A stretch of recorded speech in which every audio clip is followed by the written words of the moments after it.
I'm going to record this meeting. So thanks for inviting me and giving me the chance to present my research. In the last decades, there have been many progresses in the research on Rett syndrome. From the proper recognition of the disease in the 1960s, another big result in 1999 has been the discovery of the gene associated to Rett, methyl-CpG binding protein 2. The discovery of the gene allowed the generation of disease models. And these models are mice mutant for MCP2 and show the same symptoms of the disease in humans: impaired movement, difficulty breathing, etc. The models have been used for studying the mechanism of the disease and for testing candidate treatment, both genetic treatments and pharmacologic treatments.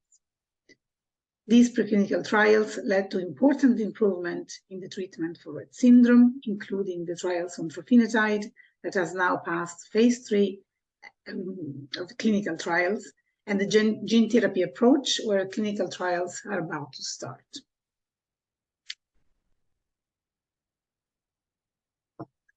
So during these years, we learned many things. Not all the success obtained in mouse models translated into success in patients. And this is quite common in biomedical research. Some compounds that reached even phase 3 of clinical trials in Rett syndrome did not pass, although several patients improved significantly with the treatment. Why is this so? We would expect that being Rett syndrome a disease associated to one single gene, the situation would be more homogeneous. Yet, we know that in Rett syndrome, there is a broad range of symptoms, and this can come with different severity. So each patient has a different prognosis and will respond differently to this treatment. The presence of different groups of patients is called patient stratification, and understanding the factors that distinguish different groups of patients will be very helpful to improve patients' management and identify the right treatment. This is similar to what happened for cancer. At the beginning, all the cancers were considered equal, and it was not clear why few remitted and the majority did not. But with time, it was discovered that there are different types of cancer, and now we know that some of them will have very good chances to be treated. Also, understanding that there are different types of cancer improves the screening, the prognosis, and the patient's management. Also for Rett syndrome, not all the patients are equal.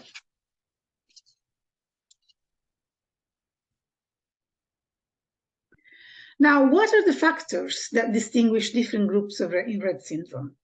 For sure, the genetic mutation of MCP2 is an important player. A study in the US reported that mild mutations in MCP2 are associated to milder symptoms, while big mutations such as deletion of a central part of the MCP2 protein are usually associated to a severe clinical presentation.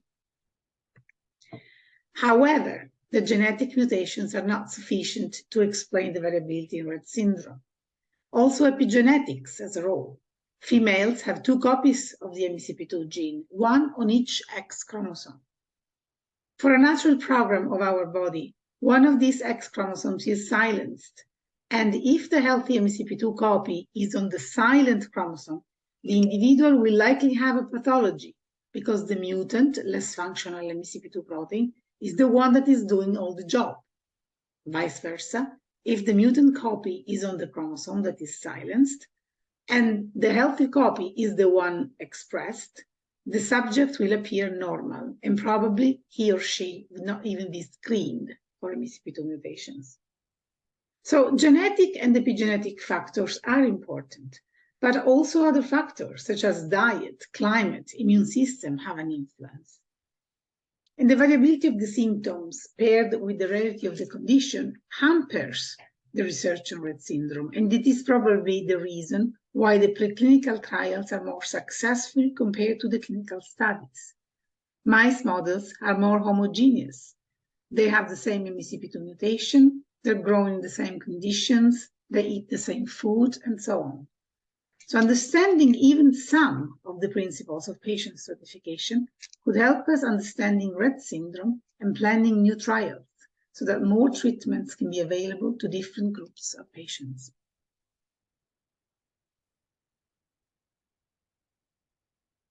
At the moment, one of the best methods to evaluate severity of symptoms is through questionnaires, where families or clinicians have to report the severity of symptoms in different areas, like sleep, breathing, movement, etc. This is the case for the Rett Syndrome Behavioral Questionnaire, RCBQ. However, it will be more objective to have non-invasive analysis, such as blood withdrawal, to measure the severity of symptoms.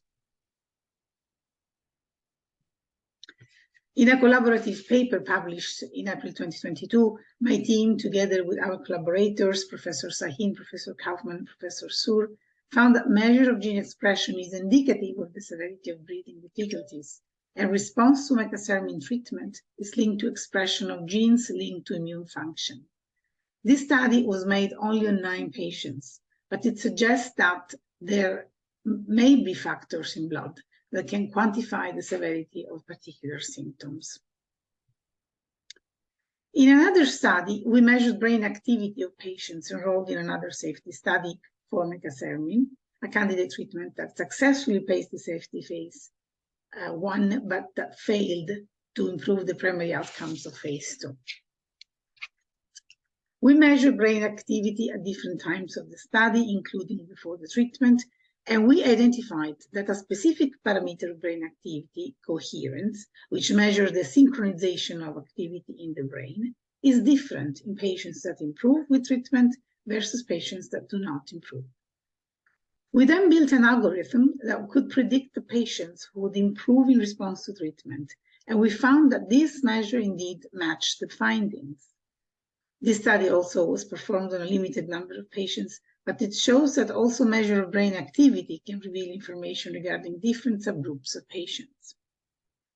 Altogether, this study suggests that it is possible to identify patients that distinguish different groups, identify factors that distinguish different groups of patients.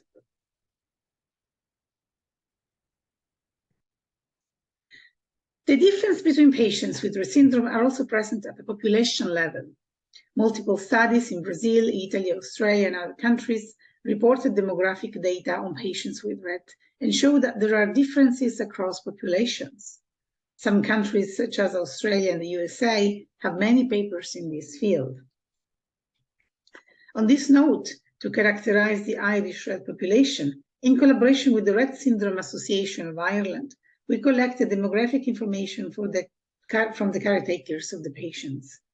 And we use a subset of questions used in the Rett Europe registry, and some families reviewed the questionnaire before distributing to the families of the association.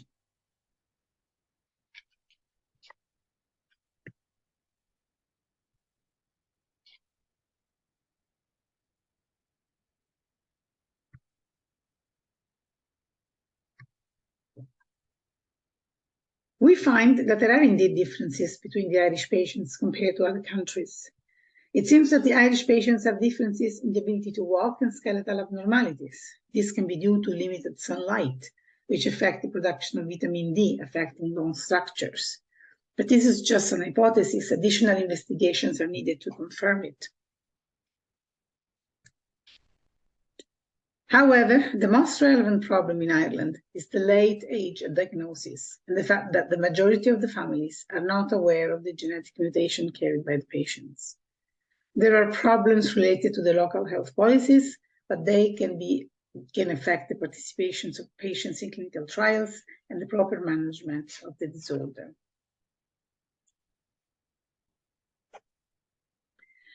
While informative, these papers can only compare the different populations in each country because the data are aggregated.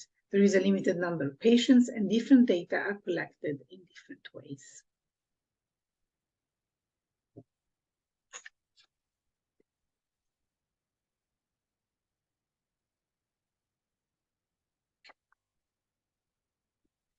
But if we could find a way to pool all the data together and increase the number of patients, we could reduce the limits of the rarity and collect more information to understand and fight Rett syndrome. To this aim, we created a data sharing platform, DataRett, At the moment, this platform has data on Irish patients, but it has been designed to be expanded to include multiple data types and information from many countries. Our vision is that DataRett can serve patients and Rett researchers all around the world with information that can be input and retrieved by each member of the project. Based on our experience on other projects ongoing in Trinity College Dublin for other disorders like autism, schizophrenia, COVID-19, we plan to create a consortium where members will agree to the modality of data collection, data sharing, and each member will have a username and password that can be used to connect to DataRett to input and retrieve data. The data will regard both demographic, clinic, and research data, but no contact information will be retained by DataRett. Those information will stay with the local registries from each country or organization. And this means that DataRett will not compete with the existing registries, but it will integrate the data. This also means more protection from contact information. The most difficult part of this plan is to create the proper documents, data sharing agreements, patients' consent form, etc., to create the consortium and establish the data sharing process. Then the maintenance will have limited costs.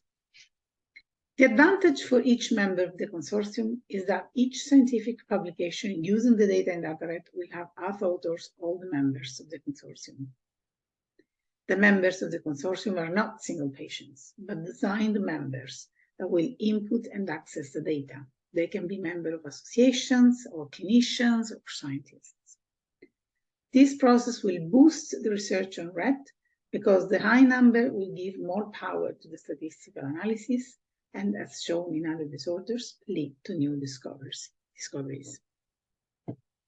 And finally, I'd like to thank the family associations, in particular the Family Associations of Ireland, the current members of my team, Kamal, Kira, and also Snow, who contributed to the analysis of the questionnaire, the past members in my team, and also my collaborators, Dr. Giorgio Pini, Honor Q, Dr. Kaufman, Dr. Sur, and Dr. Sahin. And of course, I thank the funding agencies and all of you for listening, and I'm ready to take questions.